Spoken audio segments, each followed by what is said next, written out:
Selamat sejahtera, saya Santia. Nombor matriks A171918.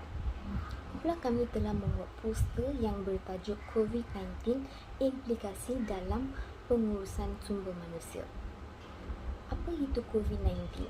COVID-19 atau coronavirus adalah penyakit pernafasan berjangkit yang telah merebak ke seluruh dunia. COVID-19 berisiko menjangkiti diri sendiri dan orang lain dengan hanya menyedut titisan dari pesakit yang dijangkiti atau menyentuh permukaan yang tercemar dengan virus tersebut. Jangkitan virus ini adalah sama seperti jangkitan sesama yang lain, tetapi dengan komplikasi yang lebih teruk kepada imunisasi badan kita. Seterusnya, sumber manusia adalah sesuatu sistem yang komprehensif dan bersepadu bagi mengurus tenaga kerja secara efektif dalam usaha untuk mencapai matlamat organisasi. Maksud implikasi pula, ia adalah sesuatu yang disindirkan atau dibayangkan tetapi tidak dinyatakan secara terus terang. Ia juga bersinonim dengan kesan, akibat dan sebagainya. Ketika dunia dilanda wabak COVID-19 ini dan kita telah melaksanakan perintah kawalan pergerakan bagi memutuskan rantaian ini, iaitu PKP, banyak kita boleh mempelajari mengenai kekuatan dan kepincangan dalam pentadbiran negara kita. Sumber insan yang dianggap kurang penting dalam pengurusan impak COVID-19 diminta bekerja dari rumah. Namun, bagi kebanyakan sektor, bekerja dari rumah tidak produktif dan kurang sesuai. Serangan COVID-19 ini telah membolehkan kita menilai kembali idea ini dan perlu diperkenalkan semula cara manusia bekerja daripada perspektif berstrategi. Oleh itu, akibat PKP memberi implikasi kepada pengurusan sumber manusia. Hai, saya Nurhana binti Muhammad Nur Azam akan membentangkan tentang COVID-19 implikasi kepada bidang pengurusan sumber manusia. Yang pertama adalah pengurusan sumber manusia akan menanggung kerugian yang amat banyak. Hal ini kerana sepanjang PKP ataupun pandemik, semua organisasi sama ada besar maupun kecil diarahkan untuk tutup dan tidak beroperasi serta bekerja di rumah. Hal ini bertujuan bagi mengurangkan penularan wabak COVID-19. Oleh itu, apabila semua organisasi tidak beroperasi, maka tiada produktiviti daripada organisasi ataupun syarikat. Oleh itu, ia tidak dapat menghasilkan keuntungan, malah merugikan organisasi dan satu syarikat. Yang kedua adalah work from home boleh menyebabkan aktiviti PSM menjadi terhad.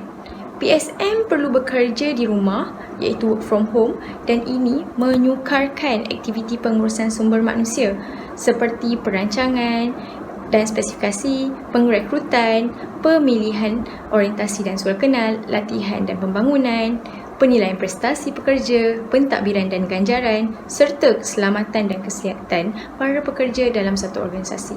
Di samping aktiviti pengurusan sumber manusia menjadi terhad, ia akan menyukarkan pemilihan pekerja baru. Pencarian pekerja yang kompeten perlu melalui fasa-fasa yang sepatutnya dilakukan secara bersemuka.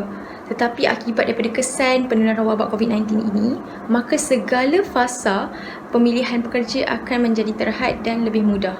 Oleh itu, peratus pemilihan pekerja yang terbaik di kalangan yang terbaik akan berkurangan. Selain itu, berlaku perubahan yang mendadak bagi perancangan strategi yang telah pun dirancang oleh pengurusan sumber manusia bermula daripada awal tahun dahulu. Tetapi perubahan drastik ini dilakukan bagi menyesuaikan pengurusan perancangan dengan situasi semasa COVID-19 ini. COVID-19 ini sememangnya memberikan impak yang sangat besar kepada PSM dan juga pekerja. Pembuangan ramai pekerja ini adalah salah satu impak yang berlaku dan PSM perlu berhadapan dengan situasi ini. Dalam masa yang sama, tidak mahu membebankan pekerja yang telah dibuang kerja akibat daripada kerugian yang telah ditanggung oleh syarikat. Selain itu, PSM juga perlu berhadapan dengan penularan wabak COVID-19 dalam kalangan pekerja. Maka, setiap pekerja yang diarahkan bekerja perlu menjalani beberapa ujian saringanlah sebelum memasuki syarikat untuk bekerja. Malah, jika salah seorang daripada pekerja telah dijangkiti, bermula daripada pekerja asing hinggalah ke pekerja atasan, diwajibkan untuk menjalankan saringan swab test agar penularan dapat dikawal. Akhir sekali, apabila saringan diwajibkan untuk semua pekerja yang bekerja di syarikat, PSM atau pengurusan sumber manusia perlu berhadapan dengan tanggungan kos saringan dan kos rawatan yang tinggi bagi pekerja ataupun ahli yang telah pun dijangkiti wabak. Assalamualaikum dan salam sejahtera. Untuk bahagian saya akan membentangkan tentang cadangan mengatasi implikasi COVID-19 terhadap pengurusan sumber manusia. Yang pertama, pengurusan sumber manusia perlu melakukan penstrukturan semula kewangan bahagian pengurusan sumber manusia mengikut keperluan semasa iaitu selepas dilanda COVID-19. Sebagai contoh, pengurusan sumber manusia perlulah mengurangkan perbelanjaan di bahagian kurang penting dan menyalurkannya kepada bahagian lebih penting seperti contoh untuk urusan melakukan saringan COVID-19 kepada para pekerja. Yang kedua, perlulah menggunakan teknologi maklumat secara optimum dalam menguruskan sumber manusia.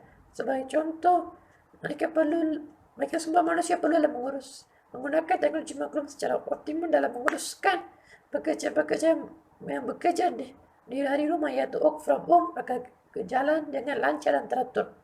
Yang ketiga adalah pengurusan sumber manusia perlulah membuat perancangan strategi pengurusan sumber manusia yang baru mengikut keadaan semasa agar kekal relevan dan teratur.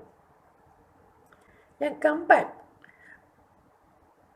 pengurusan sumber manusia perlulah berbincang dengan para pekerja dengan memberi dua pilihan iaitu sama ada pemotongan gaji secara sementara atau pengambilan cuti tanpa gaji sepanjang pelaksanaan tempoh PKP yang memerlukan sumber tenaga kerja yang minimum berbanding operasi syarikat tersebut berada pada tahap minimum agar pekerja-pekerja tersebut tidak dibuang kerja secara terus. Yang keempat, pengurusan sumber manusia perlulah menggunakan pelbagai sumber dalam membuat pemilihan pekerja baru, iaitu seperti contoh mereka bolehlah rujuk kepada syarikat individu tersebut yang kerja sebelum ini agar dapat mengenali individu tersebut dengan lebih mendalam dan membuat pilihan tepat. Yang seterusnya, kelima adalah pengurusan sumber manusia perlulah bekerjasama dengan Kementerian Kesihatan dalam melakukan saringan COVID-19 ke atas semua pekerja asing, terutamanya pekerja yang berada di dalam kawasan yang berisiko tinggi serta mudah terdedah kepada jangkitan COVID-19.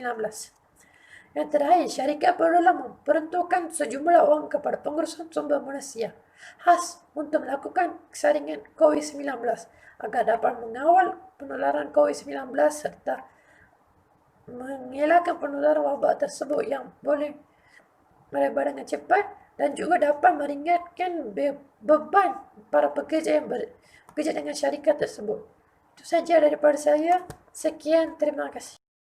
Kesimpulan daripada implikasi dan cadangan-cadangan yang telah dinyatakan tadi, ternyata tugas pengurusan sumber manusia ini merupakan tugas yang amat penting dalam mengawal serta menyelia ahli-ahli dalam satu organisasi tersebut.